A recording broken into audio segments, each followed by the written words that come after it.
여러분 오늘도 잘 견디고 계십니까? 뉴스파이터 김명준입니다. 이준석 전 대표가 쓴 건 자필 탄원이 아니라 자필 탄환이었습니다. 그 탄환이 오늘 국민의힘 비상대책위원회 간판을 관통했습니다. 당이 비상상황이라며 비상대책위원장까지 나타났는데 법원이 너희들 비상 아니야. 비대위원장 다시 들어가. 그러자 국민의힘이 우리 비상 맞거든. 바로 이의 신청했습니다. 그런데요. 솔직히 우리는 국민의힘이 비상인지 아닌지 관심이 없습니다. 고물가, 고금리, 고환율, 쓰리고에 서민들만 피박에 속이 쓰립니다. 그게 진짜 비상입니다. 8월 26일 금요일 뉴스파이터 잠시 뒤에 이 이야기 집중적으로 해보도록 하겠습니다.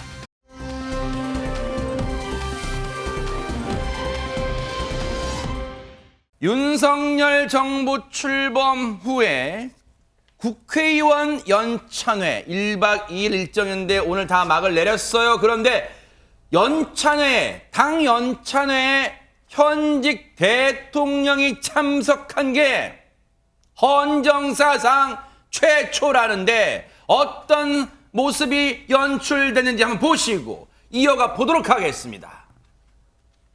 이렇게 연찬회를 가지게 됐습니다. 의원님들 참석하셔서 또 정기국회를 앞두고 우리의 단합과 또 주요 현안을 정리하기 위해서 이렇게 연찬회를 가지게 됐습니다.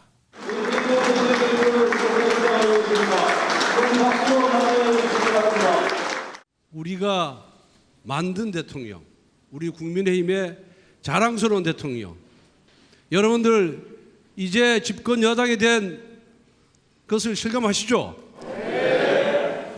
오늘 연찬회를 통해서 당내 갈등에 대한 국민적 우려를 불식시킵시다.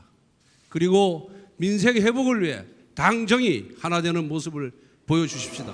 대한민국 대통령 함께 함께 함께.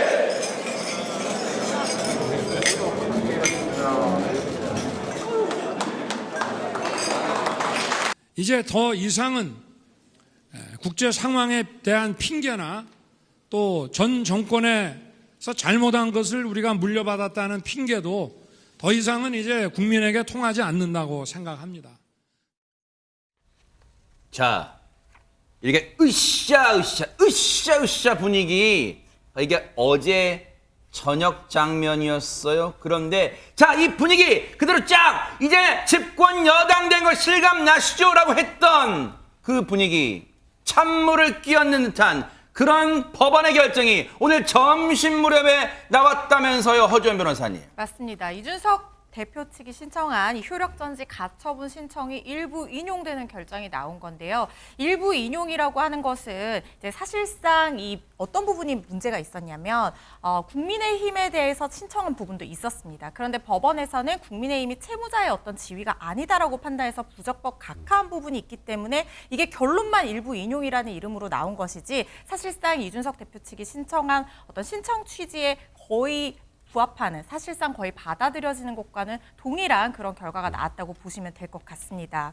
네, 솔직히 제가 오늘 이 법원의 결정문을 2번, 3번, 4번 읽어도 제 국어 실력이 좀 달리다 보니까 그런지 몰라도 허주연 변호사님 법조인이시니까 쉽게 설명해 주세요. 그러니까 인용했다는 건 이준석 전 대표께서 어떻게 한다는 거예요, 법원이. 그러니까 이준석 전 대표가 신청한 이 문제, 지금 비대위 전환에 있어서 문제가 있다는 부분에 대해서 법원이 인정을 해줬다는 받아들인 거예요? 네, 지금 일단은 지금 주호영 비대위원장의 직무 집행이 일단은 본안 소송 갈 때까지는 그때까지는 물론 본안에서 정확한 사항이 판단이 돼야 되지만 이준석 대표의 말이 어느 정도 일리가 있다, 어느 정도 소명이 됐다 이렇게 본 겁니다. 구체적으로 좀 말씀을 드리면요. 네. 일단 두 가지 큰 쟁점이 있었어요. 절차적으로 이번 비대위 전환 결정하는 과정에서 문제가 있었다라는 주장과 네. 비상 상황이 아닌데 비상 상황이라고 해서 비대위 체제로 구성이 됐다. 이게 이제 이준석 대표 측의 주장이었는데요. 네. 법원에서는 절차상 하자는 없다고 봤습니다. 아. 그러니까 이 부분에 있어서는 어쨌든 최고위가 뭐 사퇴 의사를 표시해놓고 표결에 참여했다. 일부 최고위원들이 네. 이 부분에 대해서 이준석 대표가 문제를 삼았었지만 이게 절차상 어떤 중대한 하자가 있는 것으로 볼 수 없다고 아하. 판단을 했지만 네. 문제는 비상 상황 부분에 대해서 이준석 대표 측의 의견을 받아들인 아. 거예요. 그러니까 법원에서는 이게 비대위로 전환할 만큼의 비상 상황이 아니다 이렇게 판단을 한 겁니다. 네. 좀 더 구체적으로 일단 대표의 거리 상태가 아니기 때문에 이 당이 기능을 상실한 상황이 아니다. 왜냐하면 지금 원내대표가 직무대행 체제를 하고 있어서 네네. 의사결정이 충분히 하고 쉽게 말하면 당이 정상적으로 어느 정도 굴러갈 수 있는 상황이었고 다만 당대표가 6개월 정도 당원권이 정지돼서 직무를 수행할 수 없는 상황일 뿐이었지 이게 비대위로 전환할 만큼의 비상 상황은 아니었다 이렇게 본 거고요. 하하. 또 지금 당대표와 어쨌든 지금 최고의 의견이 다른 비대위 설치에 관해서 의견이 다른 상황에서 지금 어쨌든 당대표는 당원들의 총의를 반영해서 당선이 된 사람이잖아요. 그런데 뭐 최고위가 마음대로 비대위 전환을 위해서 나선 것 이런 부분은 당원의 총의를 반영하지 못한 부분이 있기 때문에 네. 그 부분은 당원에도 어긋나고 정당법에도 어긋나고 정당 민주주의에도 위배된다 이렇게 본 거고요. 네. 사실상 상임위가 이 비대위를 설치하는 결정을 하게 된 것이 문제가 있다 이렇게 본 거고 특히 일부 최고위원들이 체제를 전환하기 위한 목적으로 그러니까 비상 상황을 만들기 위한 목적으로 사퇴를 한 것으로 보여질 수 있는 여지도 있기 때문에 이 부분에 대해서는 정당 민주주의가 반하는 그런 행위였다 이렇게 판단을 했고요. 또 이준석 당대표 같은 경우에는 지금 만약에 당원권이 정지되고 나서 다시 복귀를 하게 되면 될 수도 있는데 만약에 비대위 체제에서 새로운 당대표를 선출을 하게 되면 더 이상 설 자리가 없어지는 거잖아요. 회복할 수 없는 손해가 있는 상황이라고 봐서 이준석 전 대표의 주장을 사실상 모두 받아들였다 이렇게 보시면 될 것 같습니다. 이준석 전 대표와 국민의힘 측이 사실상 오늘 결정 나기 전까지는 이게 여론전일 수도 있겠지만 둘 다 자신의 승리, 자기 측의 승리를 장담 또는 자신했어요. 그 얘기 좀 들어보시고 이어가 보도록 하겠습니다. 대표님 오늘 어떤 점 위주로 설명하실지 좀 부탁드립니다. 뭐 오늘 전체적으로 절차적으로 잘못된 부분과 더불어 당내 민주주의가 훼손된 부분에 대해 가지고 재판장님께 드릴 수 있는 말씀을 다 드릴 수 있도록 하겠습니다. 저는 가처분이 기각될 거라는 확신을 가지고 있습니다. 그래서 인용되면 어떻게 하고 하는 질문 자체에 대한 답변을 드리지 않겠습니다. 전문가적 시각에서 봤을 때는 이건 가처분이 인용될 수가 없다. 그러니까 기각될 수밖에 없다는 판단을 하고 있고요. 어떤 정당이 비상사항인지 아닌지를 판단하는 것을 아니 그 법원에서 결정할 것 같은데 그 말이 안 되잖아요. 김기현 의원은 여러분 아시는 것처럼 주호영 비대위원장과 마찬가지로 판사 출신입니다. 그래서 일각에서는 그래도 판사 출신 두 사람이 전망하는 거다 보니까 조금 힘이 실리겠다. 저 전망이 기각될 가능성이 높겠구나. 이런 전망이 많았단 말이에요. 그런데 김기현 의원 얘기처럼 정당이 비상 상황인지는 당이 결정해야 된다. 이런 주장을 했잖아요. 그래서 국민의힘 지도부는요. 틈만 나면 비상 상황임을 강조해 왔습니다. 들어보시고 이어가 보도록 하겠습니다. 당이 비상 상황입니다. 당 대표가 당원권 정지 6개월의 징계를 받고 있고 또 최고위원 네 분께서 사퇴 의사를 표명함으로써 업무를 할 수 없는 그런 상황에 이르렀습니다. 당이 처한 현 상황이 당의 비상 상황에 해당한다라고 판단을 했습니다. 비상 상황이냐의 표결에는 40분이 참석을 하셔서 29분이 찬성을 했습니다. 우리 당내 사정 때문에 전직 당대표가 당을 상대로 소송을 하고 있고 당이 비상 상황이라는 이런 어려운 적용에 이르도록 한 데 대해서 먼저 당을 이끌고 지도해 주셨던 고문님들께 정말 죄송하다는 말씀을 드리고 제가 지금 뭘 하고 있었냐면 손가락으로 비상 상황 단어가 몇 번 들어가는 걸 막 세다가 중간에 포기했어요. 엄청 지금 많이 들어갔잖아요. 들어보신 것만 해도요. 그런데 비상 상황임을 강조했지만 앞서 말씀드린 것처럼 백성문 변호사님, 네. 법원은 너희 비상 상황 아니야 이랬다는 거잖아요 지금. 일단 이걸 정확하게 이해하려면요. 네. 이 소송이 무슨 소송이냐면은 당대표의 지위와 관련된 소송입니다. 아하. 그러니까 여기서부터 출발을 해야 돼요. 아하. 당대표의 지위와 관련된 소송인데 이준석 전 대표는 지금 이제 다시 대표겠네요. 일단은 당원들과 여론조사를 통해서 총의를 받들어서 어쨌건 당대표가 됐죠. 근데 비대위가 출범을 하면 전 대표가 되잖아요. 그죠? 그러면 이렇게 당원들이 뽑은 대표를 대표직에서 물러나게 하는 거예요. 비대위라는 게. 여기서 출발을 해야 되는데 자, 그러면 법원 입장에서는 어떤 거냐? 당원들이 뽑은 당대표를 내리는 게 결국 비상 상황이죠를 판단하는 거거든요. 그러니까 비상 상황이라는 부분은 굉장히 좁게 해석해야 된다. 여기서부터 출발입니다. 근데 그러니까 당내에서 우리 비상 상황입니다. 그럼 비상 상황인 게 아닌 거고 당대표가 거리된 상태가 아니죠, 일단. 당원권만 정지돼 있는 상태지 당대표도 현존하는 상황이었는데 당대표가 있는데 최고위 몇 명 사퇴했다고 지금 당원에 보면 최고위 사퇴하면 최고위를 충원할 수 있는 법도 있는데 왜 그게 비상 상황이에요? 라고 판단한 겁니다. 아주 쉽게 말하면. 그러니까 당대표를 끌어내릴 정도가 되려면 이거보다 훨씬 심한 상황이어야지 이 정도 상황 같은 경우는 비상 상황이라 보기 어렵다라는 게 법원의 1차적인 판단입니다. 지금 이 그래픽 중요합니다. 두 번째부터 보세요. 일부 최고위원이 사퇴를 해도 최고위 운영이 가능하다. 그래서 무슨 말이야? 이 비상 상황에 대해서는 일부 최고위원들이 당대표와 최고위원회 등 국민의힘 지도체제 전환을 위해서 비상 상황을 만들었다. 여러분 기억나시죠? 몇몇 최고위원들이 줄 사퇴했잖아요. 그게 오히려 비상 상황을 만들었다고 지금 재판부는 판단한 것 같습니다. 관련 영상 보시고 이어가 보도록 하겠습니다. 저는 오늘 최고위원직에서 사퇴합니다. 지도부의 일원의 한 사람으로서 책임지는 모습도 보여드려야 할 때라고 생각합니다.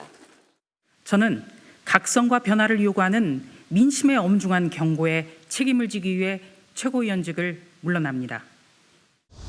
사퇴서는 언제 내실 예정이세요? 사퇴서는 저는 이미 제출했습니다.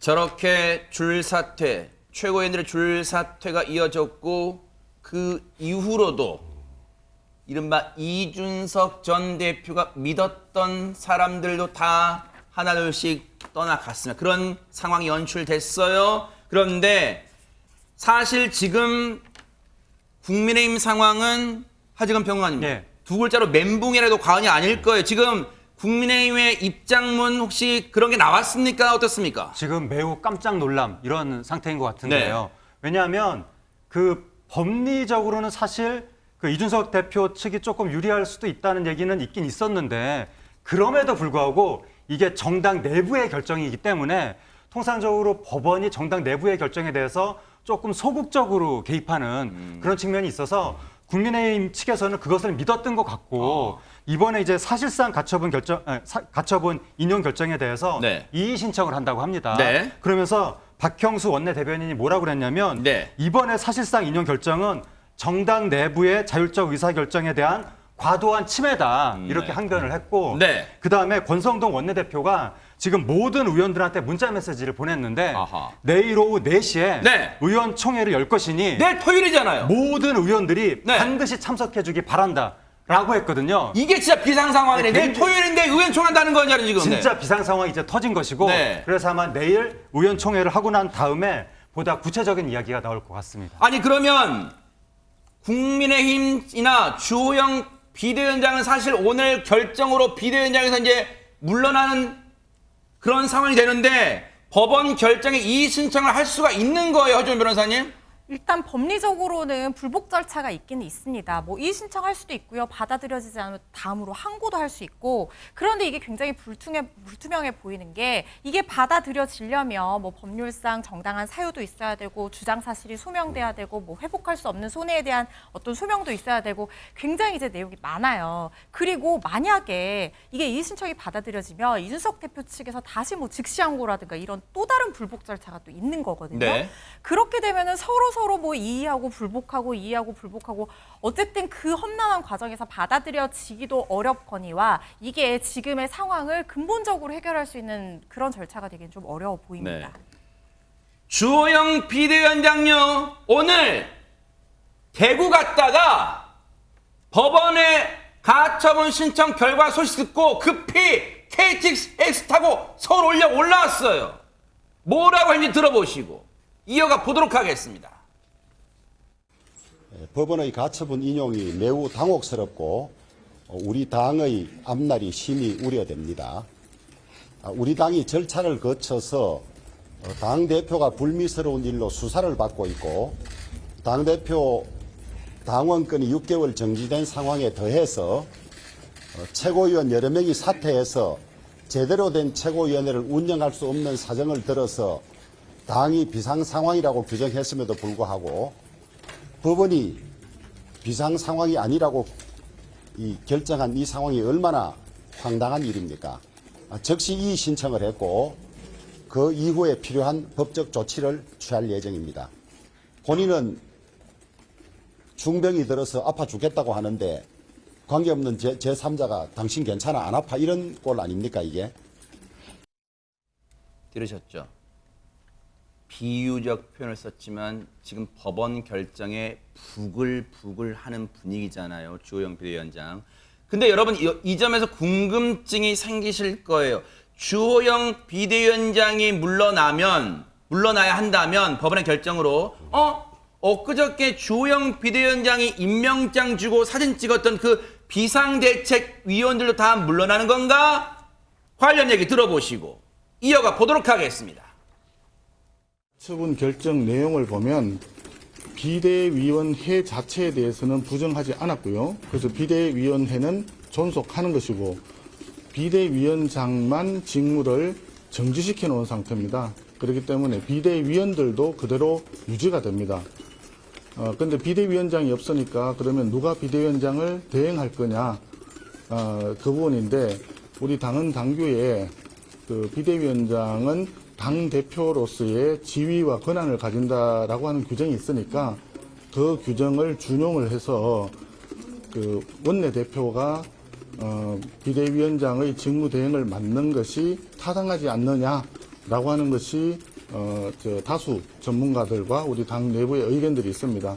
아직까지 확정된 건 아닌데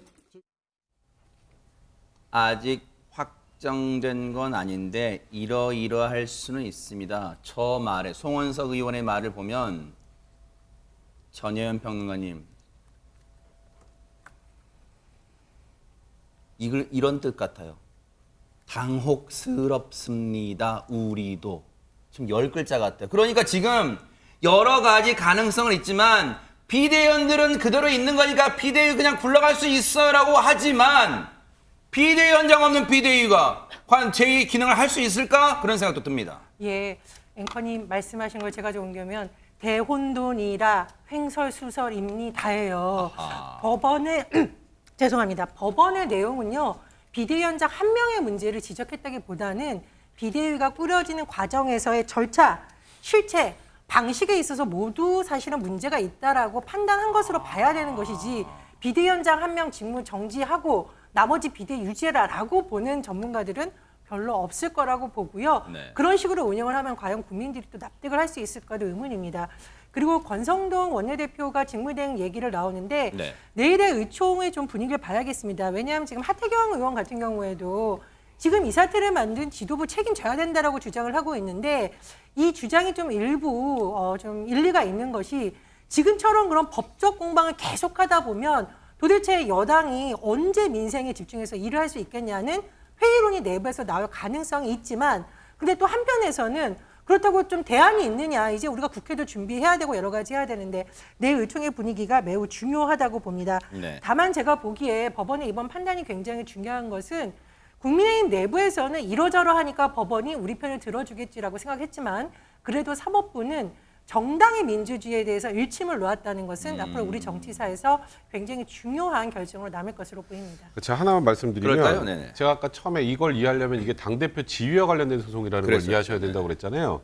자, 아까 조금 전에 말씀하셨던 것처럼 비대위원장만 정지해놓고 누가 비대위원장을 대행해서 만약에 전당대회를 치른다. 네. 그럼 이준석 대표 당대표직 사퇴 없어지는 거죠. 그거 하지 말라고 한 거예요.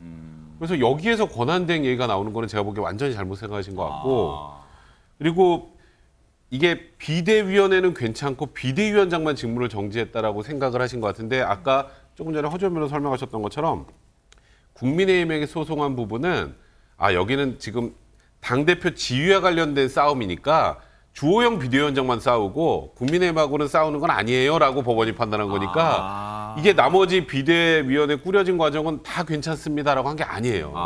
그렇기 때문에 이게 뭐 이의 신청을 통해서 받아진 모르겠지만 안 그러면 말 그대로 지금 비대위원장뿐만 아니라 지금 비상대책위원까지 아무 일도 할 수 없는 그런 상황이 된 것이기 때문에 나머지는 할 수 있고 권성동 원내대표는 그럼 당대표 직무대행, 직무대행 무슨 전문가도 아니고 비대위원장의 또 직무대행까지 할 수 있는 그런 상황은 현실적으로 아닙니다. 이거는 국민의힘에서 좀 정확하게 이 법원의 판단에 대한 상황을 이해하셔야 될 것 같습니다. 정확한 표현은 법원이 이준석 전 대표가 신청한 가처분에서 일부 인용 이렇게 제목은 나왔지만 쉽게 말하면 지금 다 말씀드렸죠. 사실상 승리한 거예요. 이준석 전 대표. 그런데 제가 방송 들어오기 전까지 SNS의 달인 이준석 전 대표가 뭘 올렸는가 다 찾아봤어요. 근데 조용해요. 혹시 이유가 있을까요? 한번 들어보시고 이어가 보도록 하겠습니다. 다음에 저희 또 기회 되면 결과 나오면 인용이든 기각이든 가처분 결과 나오면 한 번 더 모시도록 하겠습니다. 인용되면 잠적할 겁니다. 가처분이 만약에 이제 인용이 되면 잠적하겠다라고 하셨어요. 그 잠적이라는 게 뭐 다른 의미가 아니라요. 예. 어차피 저는 6개월 동안에 뭐 또 직무 정지 기간이라고 할 테니까 그러면 저는 제 원래 하던 일, 당원들 만나고 이렇게 책 쓰고 하는 일을 계속 할 것이고 예. 당에서는 대신 만약 인용이 나오면은 책임 소재를 가려야겠죠. 네, 누가 이런 무리한 일을 벌였느냐에 대해 가지고 저는 그 일엔 끼지 않으려고요. 네, 자기들끼리 알아가지고 누군가를 책임 소재를 가릴까요? 안 가리고는 안 되는 상황이 올 겁니다. 자기들끼리 누군가를 매달고 이렇게 하겠죠. 예.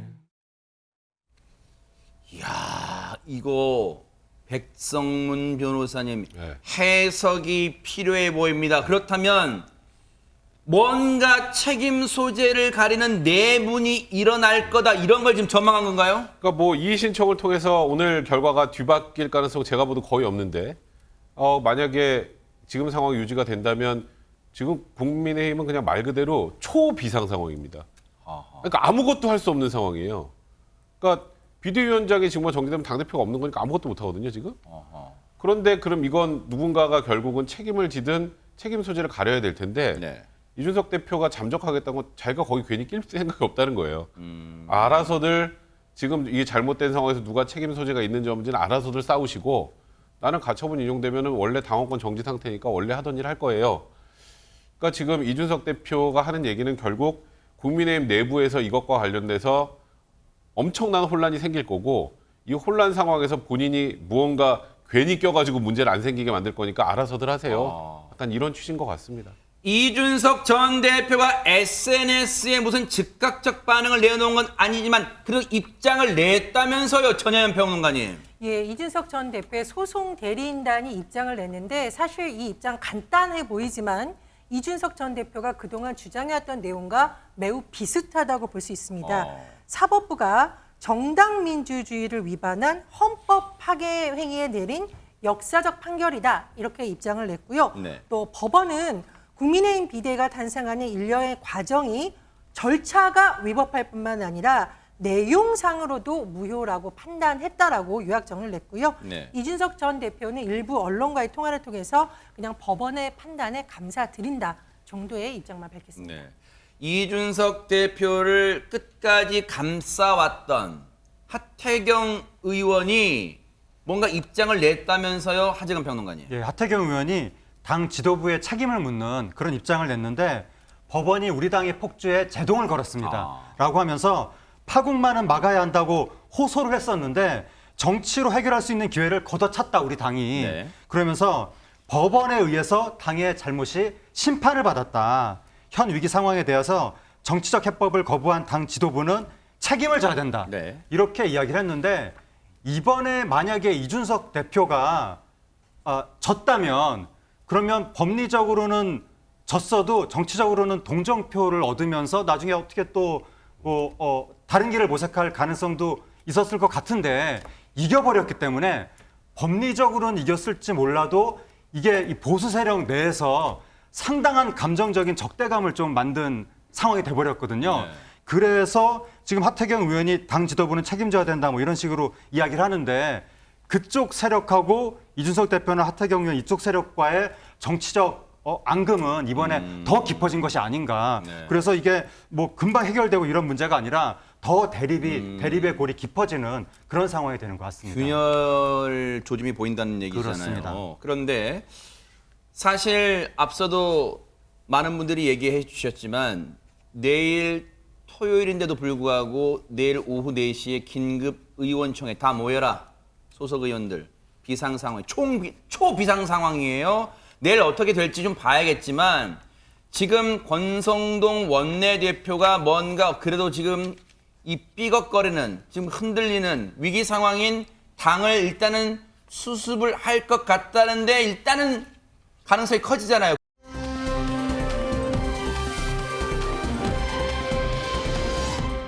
그런데 부담이 만만찮을 권성동 원내대표가 뭔가 논란 속에 휘말릴 만한 그런 일이 터졌습니다.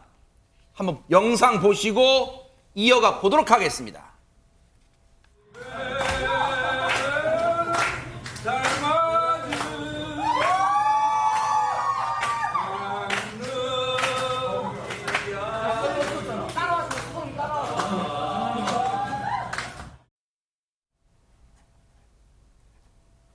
저건 무슨 상황입니까, 허준 변호사님? 어제 연찬회가 있었잖아요. 네. 근데 보통 연찬회에서는 뭐 건배주 하면서 이렇게 술 한 잔씩도 하고 할 수 있는데 지금 을지연습 실제 훈련 기간이기도 하고 그보다 더 지금 민생 경제도 너무 안 좋고 당 안팎 상황이 너무 안 좋으니까 네. 윤석열 대통령이 실질적으로 이제 금주령을 내렸어요. 그래서 연찬회장에 정말 술이 한 방울도 반입이 되지 않고 주스나 콜라 같은 음료만 들어갔다는 겁니다. 그래서 아까 건배도 오미자 주스 뭐 그런 걸로 했다면서 건배를. 맞습니다. 그런데 기어이 지금 술을 마신 거예요. 저게 김동완 국민의힘 서울시장 부대변인이 28초 길이의 이 동영상을 자기 SNS에 게재해서 논란이 된 건데 저 영상 안에서 보면 권성동 원내대표가 어제 이제 연찬회 끝나고 따로 술자리를 가지면서 술을 마신 모습이 포착이 되고 거기에 더해서 술병에 숟가락까지 꽂고 노래 부르는 모습이 지금 올라온 거예요. 네. 김 부대변인이 이러니 지지율이 뚝뚝 떨어진다. 정신 차립시다. 이 당은 미래가 없습니다.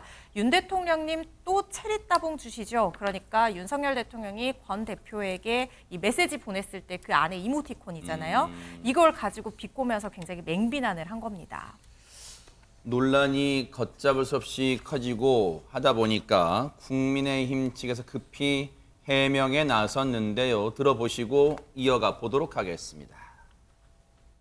기자분들이 권성동 원내대표에게 기자 격려 차원에서 노래를 한 곡 해줄 것을 권유했고 권 원내대표는 화기애애한 분위기 속에서 그 권유를 거절할 수 없어서 기자분들의 요구에 응한 것뿐입니다. 당 연찬회를 취재하기 위해 멀리까지 원정 취재를 온 기자단을 찾아 당 지도부가 인사하는 것은 여야를 떠나 늘상 있는 관례적인 일입니다. 이러한 사실을 충분히 알고 있음에도 무분별한 정치 공세를 하시는 분들에게 강한 유감을 표합니다. 전현 평론가님, 늘 해명, 사건 사고에서도 마찬가지지만 해명, 사과 이런 거는요 명확하게 할 말만 하고 변주 굴리지 말고 사실 권성동 원내대표가 이미 저 자리에 오기 전에 이미 술을 마신 상태로 놨다 그런 기자들 사이 정보보도 있고 그래서 근데 그것까지 차치하더라도 부적절했다. 그렇게 하면 되지. 기자들의 요청이 있었고 어쩔 수 없이 관례상 인사차 멀리까지 취재온 기자들에게 답례상했다. 자, 이렇게까지 얘기를 해야 됩니까? 홍준표 대구시장님이 잘 쓰는 단어가 있어요. 참 구질구질합니다. 지금 어떤 상황인지 제가 한번 짚어보겠습니다. 윤석열 대통령도 강조했듯이 을지연습 기간입니다. 최근에 북한 미사일 도발 때문에 지금 굉장히 안보가 엄중한 상황이고, 두 번째, 어떤 상황이죠? 수해 복구 됐습니까? 아직 안 된 상황입니다. 최근에 김성원 의원이 그 수해 복구 현장에 가서 망언을 해서 그렇게 질타를 받은 지가 언제인데 벌써 잊었나 싶습니다. 세 번째, 최근에 새 모녀가 반지하방에서 숨진 사건도 있었고요. 어떤 사건이 또 있었느냐? 수원의 새 모녀가 생활고를 이기지 못해서 극단적 선택을 한 상황이었습니다. 이런 상황에서 집권여당의 원내대표가 지금 술 마시고 노래할 상황에 있는지 저는 의문이고요. 왜 무슨 일만 있으면 김대기 비서실장도 그렇고 권성동 원내대표도 기자들 핑계를 대는지 모르겠습니다.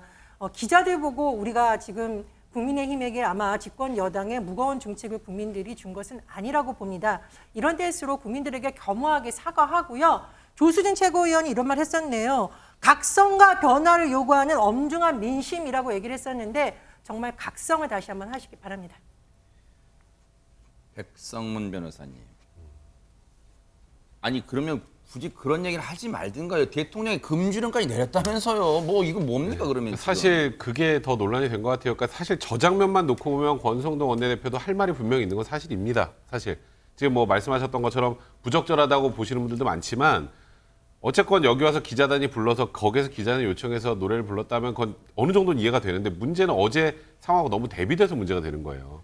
그러니까 윤석열 대통령이 지금 현재 을지훈련 중이라 지금 술을 못하기 때문에 술도 못하니까 연찬에 아예 금주령을 내리고 술도 전혀 반입하지 않고 오미자 주스로 건배를 했는데 그 다음 장면에서 원내대표가 저렇게 술을 마시며 노래를 하는 장면이 포착이 되니 실제 물론 이제 저 장면에 영상에서는 술을 마신 장면은 없었습니다. 네. 이제 술병 같은데 숟가락에 꽂힌 상태로 노래를 술병에 불렀죠. 숟가락 꽂히고 네네. 노래를 불렀잖아요. 네네네. 그러니까 술도 좀 마실 수 있는 그런 상황에서 이제 저 장면에 이제 포착이 되다 보니까 대비가 되면서 더 많이 지금 어찌 보면 비난을 많이 받고 있는 건데 저는 개인적으로 그래요. 권성동 원내대표가 억울할 수 있죠. 네. 하지만 어제 그 상황, 그러니까 윤석열 대통령이 금주령까지 거의 사실상 내린 상황에서 충분히 저거 영상 찍혀서 유출될 거도 아셨을 텐데 좀 정무 감각이 좀 떨어진 부분이 좀 전 개인적으로 굉장히 아쉽습니다. 얘기 나온 김에 이것도 안 짚어볼 수가 없어요. 이 얘기하면 그 기자님들 서운해하고 그걸 떠나서 불만 있고 저한테 욕할 수도 있는데 그건 자유롭게 하세요. 하든가 말든가. 그런데 기자들은 취재 기자들은 대체 무슨 생각입니까? 거기 연천에 취재 가서 물론 저도 연천에 취재 많이 해봤습니다. 물론 술 마실 수 있다 쳐요. 있어요. 술 마셨어요. 지금 상황이 권성동 원내대표를 불러다가 앉혀놓고 노래해봐라. 노래 시작되니까 환호를 지르고 아이돌 스타 나타났어요. 기자 출신이시니까 전혜연 평론가님 어떻게 보세요? 제가 기자 출신으로서 참 난감하고 참 국민들에게 같이 부끄럽고 그렇습니다. 취재를 집요하게 해야지 왜 노래를 집요하게 시킵니까? 지금 어떤 상황이니까 지금 여당도 엄중한 상황이고 국민들이 너무너무 어려운 상황이에요. 그런 때일수록 잘하고 있는지 더 비판을 해야 되는 것이 기자들의 역할인데 너무 분위기에 같이 취해서 본연의 임무를 망각한 것이 아닌가 좀 안타깝고요. 제가 기자가 됐을 때 가장 많은 선배들이 해준 얘기가 있습니다. 기자가 되기 전에 인간이 되라. 그리고 취재원의 입장에서 자꾸 동화되지 말고 우리는 권력을 감시하는 의무를 국민들이 준 것이고 그래서 이 사람들을 만나 권리를 부여받은 것이라고 많이 배웠거든요.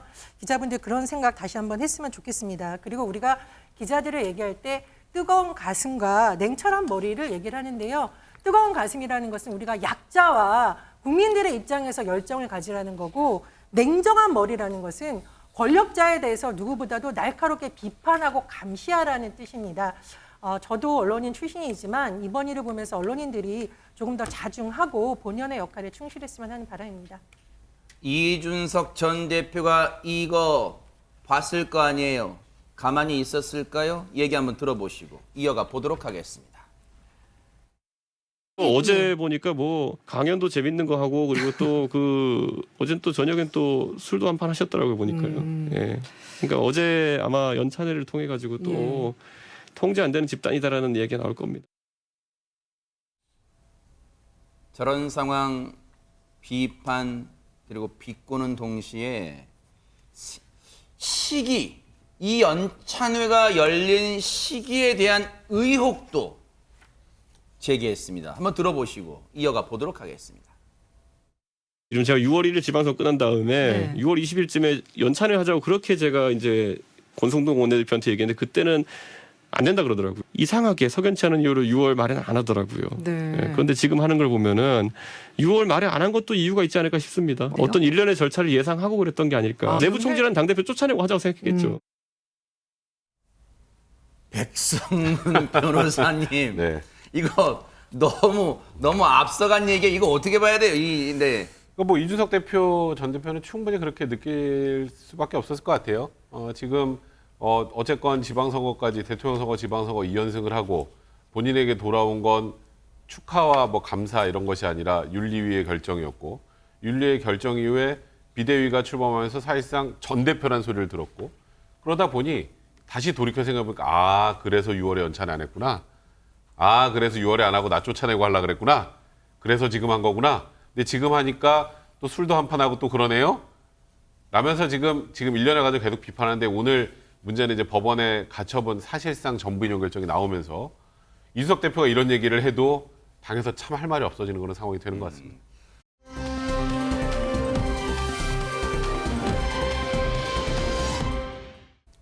국민의힘 연찬에서는요, 글쎄요, 국민의힘 입장에서는 불길한 일을 앞두고 사전 전조 증상이었을까요?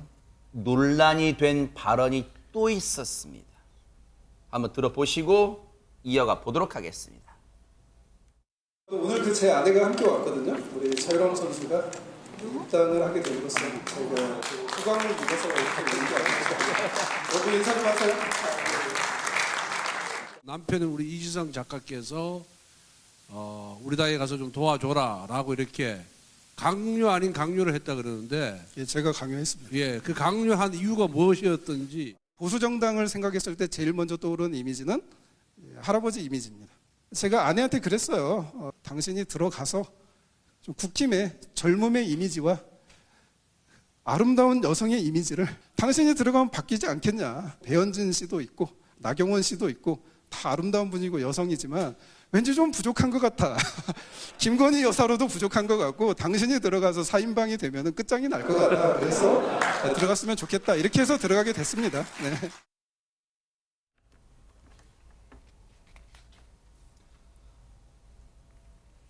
듣고 있으니 제가 남성인데도 글쎄 뭐 성별을 나누자는 건 아닙니다만 참 희한하게 들립니다. 전현평론, 일단 저 말을 한 사람이 누굽니까? 이지성 작가입니다. 이지성 작가는 꿈꾸는 다락방이라는 책으로 굉장히 또 유명해졌었고요. 그리고 당구 선수 차이람 씨의 남편이기도 하죠. 차이람 씨가 지난 5월에 국민의힘에 입당을 하면서 굉장히 좀 주목을 받은 바 있고, 당구 선수들 사이에서 워낙 유명한 인물이기 때문에 지금 화면이 나오는데 또 화제가 되기도 했습니다. 근데 전 좀 이해할 수 없는 것이, 이날 연찬의 주제가 인공지능에게 대체되지 않는 정당을 만드는 법인데, 인공지능에게 대체되지 않으려면 젊고 아름다운 여성들의 이미지를 가졌다가 소모하는 게 맞는지가 굉장히 의문이고요. 또 하나, 나경원 씨, 이렇게 실명을 거론했잖아요. 배현진 씨. 과연 이분이, 이 사람들이 과연 당원과 국민들의 선택을 받았던 집권 여당의 지도부 출신이라는 점을 염두에 둔 건지, 아니면 여성 정치인들은 그냥 외모만 가지고 평가하면 된다는 차원에서 말을 함부로 한 것인지 굉장히 의문스럽습니다. 그리고 거기 김건희 여사를 왜 넣는지도 저는 의문이에요.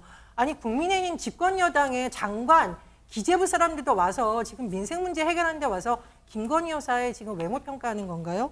저는 굉장히 이걸 보면서 참 씁쓸했고, 저 말을 듣고 웃고 박수치는 의원들도 좀 카메라 확실하게 잡으셔가지고 언론에서 실명 보도를 한번 해주셨으면 하는 바람입니다. 당사자들은 어떤 어떻게 받아들였을까도 궁금합니다. 허지원 변호사님. 당연히 기분 나빠했죠. 아름답다라는 얘기가 사실은 칭찬 같지만 이분들한테는 칭찬이 될 수 없는 게요. 정치인이 뭐 외모로 평가받는 직업도 아니고 외모를 품평하는 것처럼 그렇게 느껴졌을 수 있어요. 배현진 의원, 나경원 전 의원 즉각 공개적으로 불쾌감을 표시했는데요. 배현진 의원 SNS에 대통령 부인과 국민이 선출한 공복들에게 젊고 아름다운 여자 4인방을 결성하라니요. 어떤 수준 인식이면 이런 말씀을 하냐라고 비판을 했고요. 나경원 전 의원도 SNS에 글을 올려서 불쾌감 표시했는데요. 두 가지 문제점을 지적을 했습니다. 여성을 정치적 능력과 관계없이 이미지로만 재단하는 것 문제 있다. 그리고 잘생긴 남자 정치인이라는 언급을 우리가 찾기는 어려운데 유독 여성 정치인에게 이렇게 외모 얘기를 하는 것이 그것이 바로 특정 성별에 대한 폄훼로 이어지는 것이다 라고 하면서 사과를 촉구했습니다. 이 소식을 전해들은 옆집에서도 비판이 나왔습니다. 한번 들어보시고 이어가 보도록 하겠습니다. 성인지 감수성마저 꼰대 정당인 국민의힘. 참담함을 금할 수 없습니다. 국민의힘이 뼛속까지 꼰대 정당임이 드러난 안타까운 현실에 참담함을 금할 수 없습니다. 국민의힘은 전문성이나 정치적 능력과 관계없이 젊고 아름다운 이미지가 필요해서 여성 인재를 영입하는 것입니까? 성별로, 나이로 갈라치고 폄하하는 정치, 그리고 여성을 단지 이미지로만 소모하려고 하는 정치, 이제 그만하시길 진심으로 조언합니다.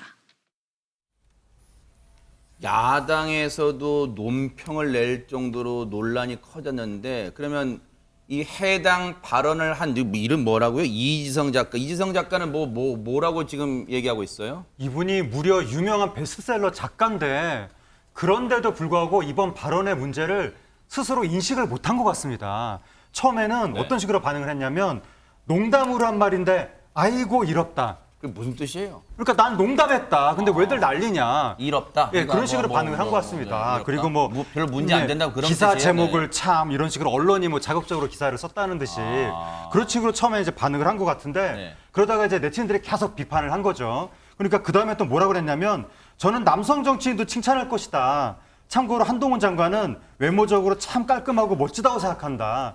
라고 말을 했다고 하는데 이게 여성에 대한 편견 문제도 있지만 정치인을 외모로 재단했다는 부분도 문제거든요. 진짜 대박 사건이네. 근데 이번에 한동훈 장관 외모까지 또 언급하면서 본인이 짐을 덜어야 될 상황에서 짐을 또 얹은 거예요. 네. 설상가상이 됐고 계속 사람들이 비판하니까 아무튼 나는 하고 싶은 말 마음껏 하고 살 것이다. 이런 식으로 또 얘기를 하다가 어제 오후 8시경에야 논란을 일으킨 점 사과드린다. 앞으로 발언에 신중히 기하겠다라고 하면서 게시물들을 전부 삭제했다고 합니다.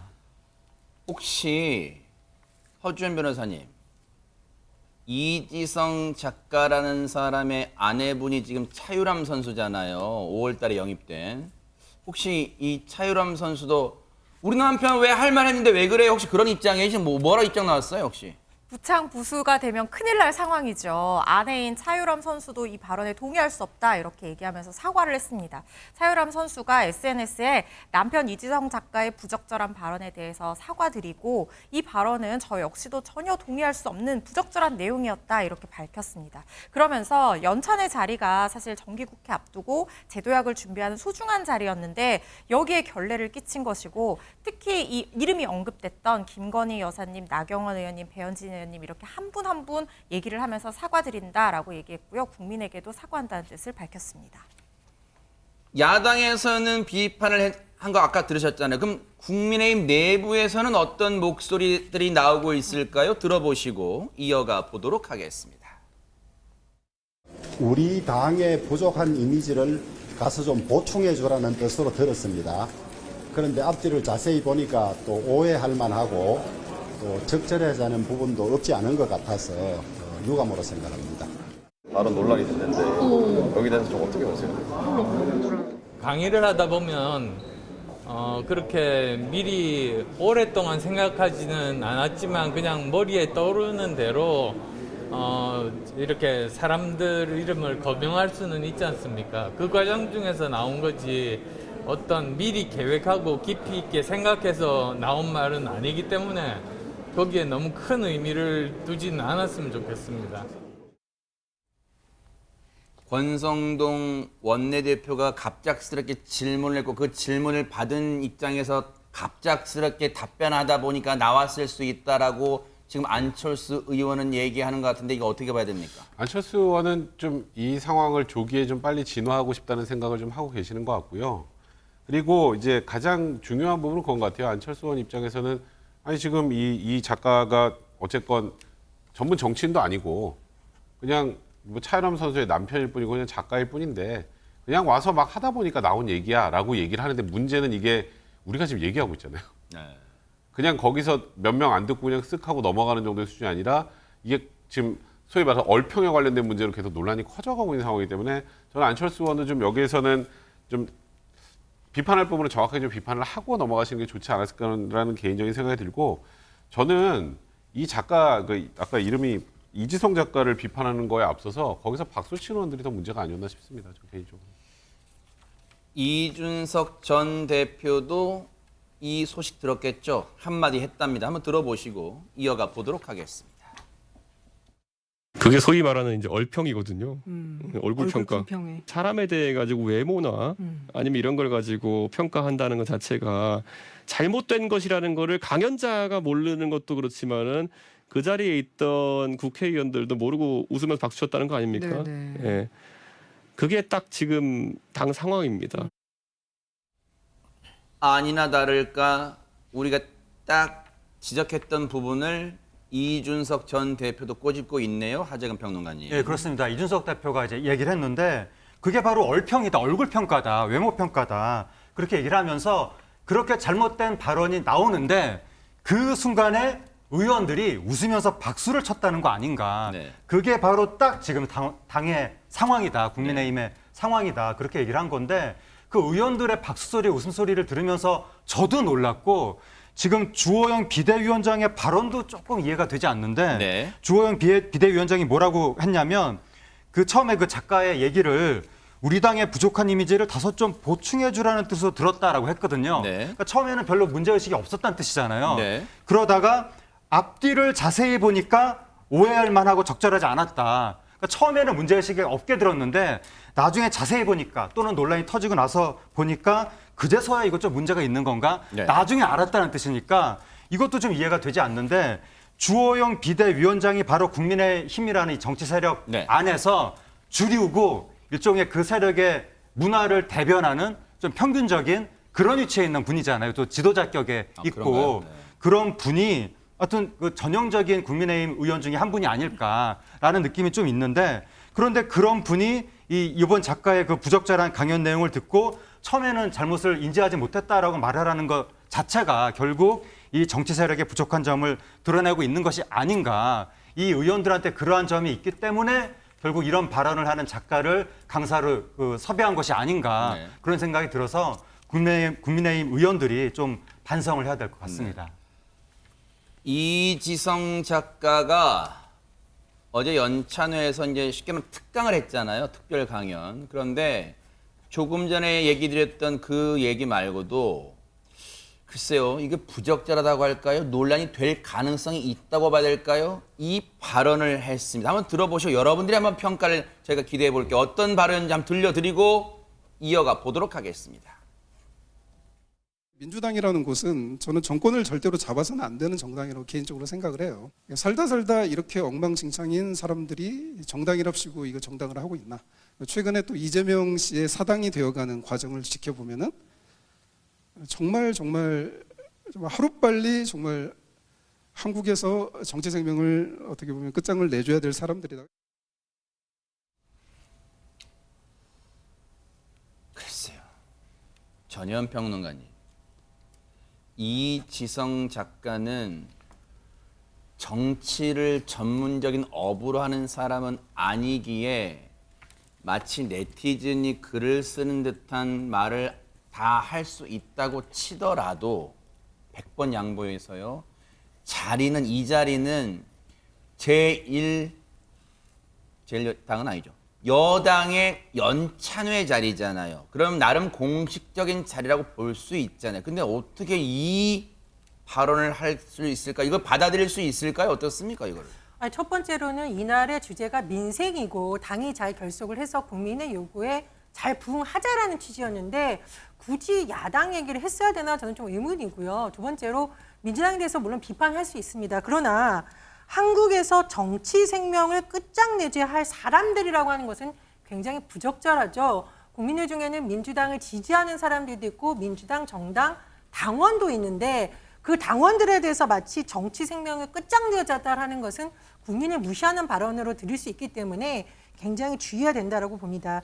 그리고 세 번째로 저는 그래도 여당이 처음으로 이번에 연찬에 연 거거든요. 대통령이 온 것도 굉장히 이례적인 일인데 강사 선정이라던가 주제를 좀 국민들의 눈높이에서 속 시원하게 하거나 아니면 좀 든든하게 줄 수 있는 강의를 했으면 어땠을까 생각이 듭니다. 이 하나하나 조각들을 다 모아보면 정말로 여당이 무슨 생각을 하고 있는지 알 수가 없어요. 그래서 취지는 어땠을지는 모르지만 결과적으로는 집권 여당의 연찬회 전체의 취지를 굉장히 빛이 바라게 한 강연이었다고 봅니다.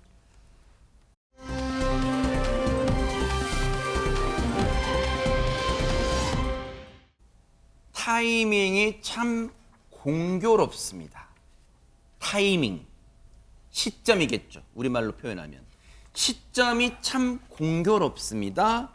오늘 윤석열 대통령이 이곳을 찾았어요. 먼저 그 영상 보시고 이어가 보도록 하겠습니다.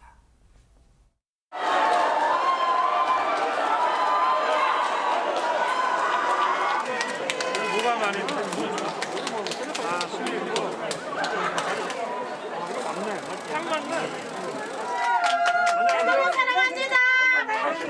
그죠? 네.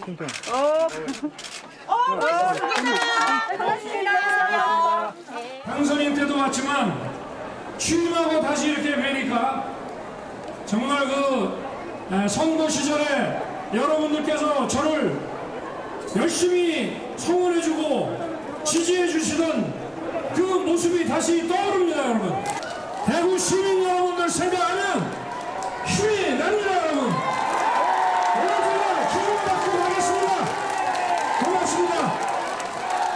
추석 물가도 잘 잡겠습니다, 여러분. 고맙습니다. 허주연 변호사님, 제가 왜 공교롭다고 했습니까? 타이밍이요. 윤 대통령 취임 100일 기자회견 날 이준석 전 대표 가처분 신문기일이라서 법원에 출석했잖아요. 그런데 오늘 가처분 결과가 나온 날 윤석열 대통령은 보수의 심장 대구 서문시장을 찾았습니다. 이게 지금 세 번째 방문인데요. 지난 3월 8일 선거를 하루 앞두고 방문했다가 당선인 신분으로 4월 12일에 방문을 했었고요. 오늘 110여일 만에 다시 이곳을 찾은 건데요. 아무래도 보수의 심장이다 보니까 뭔가 지지를 호소하기 위해서 지금 지지율도 좋지 않은 상황이니까 찾은 게 아니냐 이런 데 의미를 좀 부여를 하고 싶은데요. 네. 아주 열정적인 지지를 호소를 했습니다.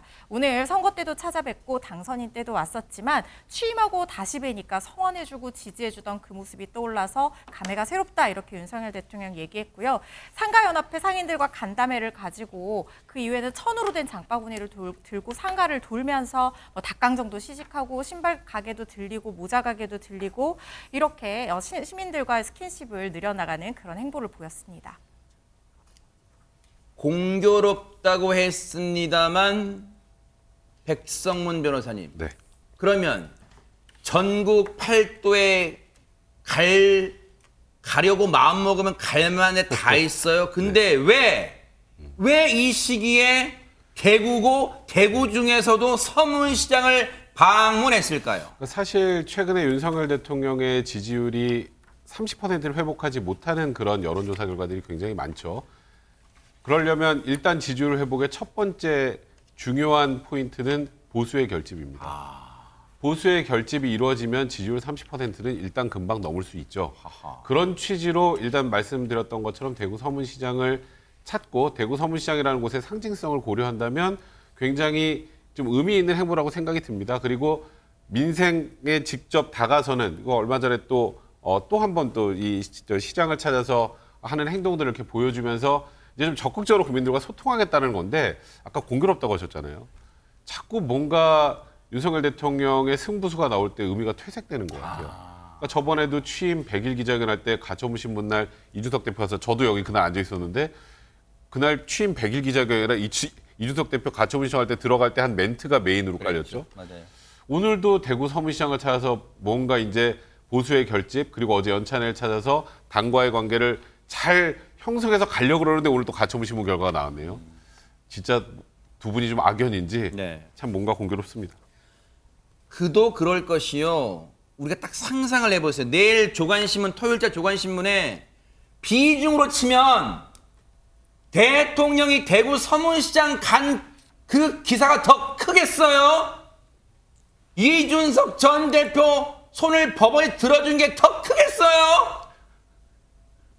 뉴스가 묻히는 거잖아요. 대통령실 입장에서는 기분이 썩 좋지는 않을 거란 말이에요. 그런데 곰곰이 기억을 더듬어 보니까 하정은 평론가님, 대구 서문시장 26일 엊그제 대통령 일정 유출 논란 그 장소네요. 예, 김건희 여사 팬카페에서 대통령 일정이 나왔었거든요. 네. 그 사람들이 이게 진짜인가 궁금했었는데 그랬죠. 당시에 유출된 내용이 뭐냐면 공지합니다. 윤석열 대통령 대구 서문시장 8월 26일 금요일 12시 방문입니다. 이런 내용이었거든요. 네. 그런데 오늘 대통령이 서문시장에 갔는데 네. 도착 시간이 오후 1시경이었습니다. 그러니까 시차가 1시간 정도 되는 건데 1시간이라는 거는 행사 임박해지면 어느 정도 시간이 앞뒤로 조정될 수 있는 거니까 이게 정확히 똑같지는 않다 하더라도 거의 유사하게 거의 맞췄다라고 볼 수가 있는 것 같습니다. 글쎄요. 모르긴 몰라도 뭐 차가 밀리고 그럴 수도 있겠죠. 네, 차. 근데 딱 12시에 맞추면 진짜 이 문자 대박 분단위로 맞췄네? 라고 할까봐 뭐 늦췄는지는 모르겠습니다만 차가 밀렸는지 1시 5분쯤에 현장 취재기자 얘기 들어보니까 1시 5분에 대통령이 차에서 내렸대요. 현장 도착해서. 그런데 유출 대통령의 국가 기밀 사안인 대통령 일정이 어떻게 김건희 여사, 즉 대통령 배우자 팬카페 통해서 유출되냐? 그런데 이 논란에 대해서, 유출 논란에 대해서 나 원래 그거 알고 있었어 라고 말한 사람이 있습니다. 한번 들어보시고 이어가 보도록 하겠습니다. 저와 관련된 김재원과 함께 가는 단톡이 있어요, 단톡방이 있는데 여기에도 8월 23일 날 화요일 10시 29분에 이게 올라와 있어요. 공지합니다. 윤석열 대통령 대구 서문시장 8월 26일 금요일 00시 방문입니다. 그 건희사랑에 올랐기 때문에 무슨 김건희 여사와 관련된 거라고 해서 뉴스가 됐는데 이게 막 온천하에 돌아다니고 있어요. 의원님 팬클럽에도 떴습니까? 예, 제가 올린 건 아닙니다. 의원님의 팬클럽 중에 어쩌려고 그래요? 다 지워버릴 거예요. 이거 인멸이에요. 아니 이건 증거 무슨 범죄가 아니잖아요. 그리고 제가 또 고자질을 한다면요. 이 이전에 그때도 금요일인 것 같은데 윤석열 대통령이 서문시장 방문을 예정이라고 또 올라와 있어요. 근데 수해 때문에 중단되었다고 또 올라왔어요. 그래서 이건 건희 사랑은 문제가 아니에요. 그러면 허주연 변호사님, 무엇의 문제일까요? 그러면 만약에 저조차도 알고 있다면 그래요.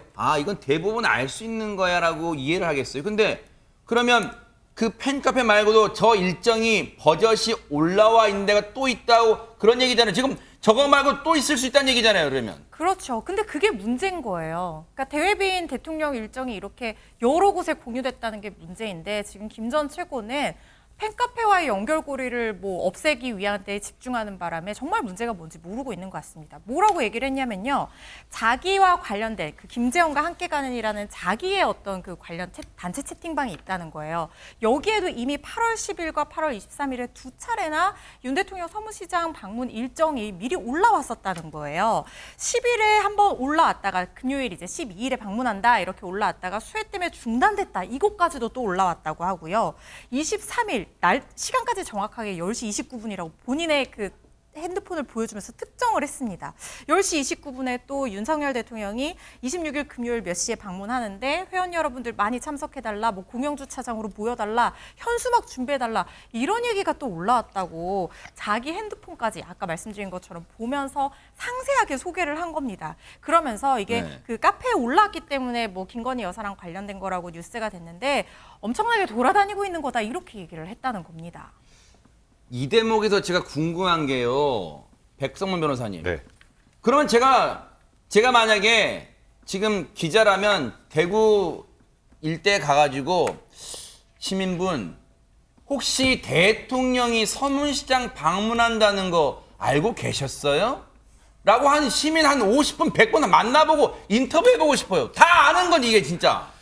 아니죠. 아니 저는 만약에 대통령의 일정 언제 도착하고 시간이 정확하게 다 알고 있으면 막 최악의 경우 막 대통령에 대한 테러를 하려는 사람이 일정을 다 알고 있으면 동선 다 알게요. 그럼 안 되죠.